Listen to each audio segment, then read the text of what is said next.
Okay, our next film, I don't think we're going to disagree. It's Condorman, and it represents another attempt by Walt Disney Studios to grow up and make a contemporary adventure film that is more than one of their typical trained raccoon and pony shows. This film wants to be some kind of comic book superhero picture, but the action too often, the big, heavy action, it too often grinds the story to a halt. Condorman tells the story of an American writer played by Michael Crawford, who's created a comic book adventure character called Condorman. Crawford, a stickler for realism, insists on doing everything his comic book hero does. He won't put it in his comic books unless he himself can do it first. Thus he becomes Condorman, and while working as a CIA spy, he befriends a beautiful Russian agent played by Barbara Carrera, who wants to defect to the United States. During an escape attempt, Condorman and the Russian spy, both disguised as gypsies, are chased by a squad of Russian hitmen.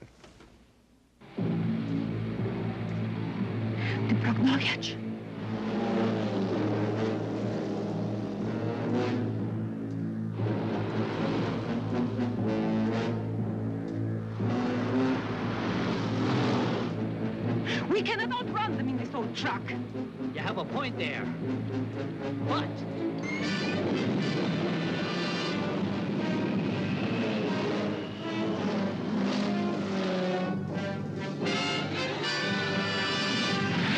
Fantastic.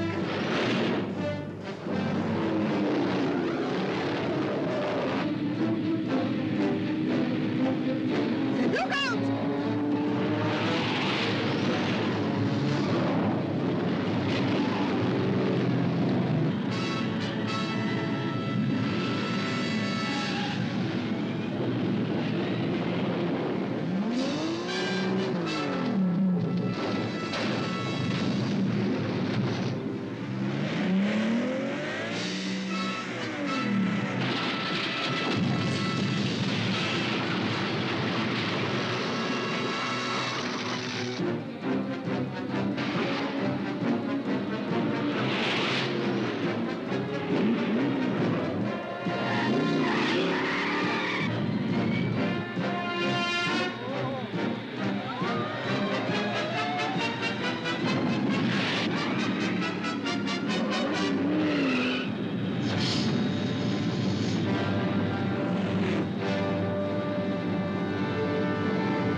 The lady agent is captured by her ex-comrades, and at a party later in the film at a Russian embassy in Monte Carlo, Condorman and a friend try again to rescue her. They're both disguised as Arab sheiks. It was a pleasure meeting you. I'm sorry we did not have more time. Some other day, perhaps.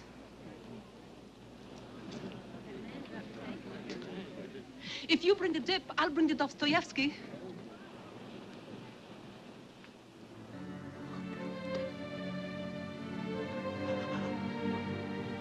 I'll bring the dip. The time. 3, 2, 1.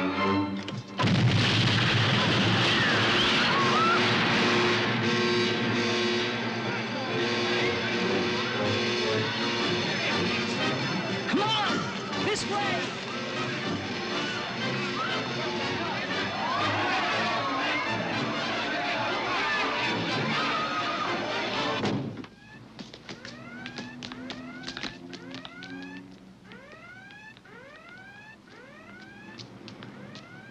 We're trapped.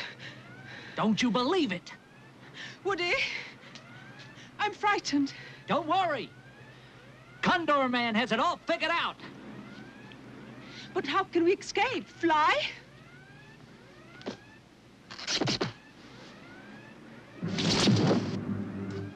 You are not serious. You want out?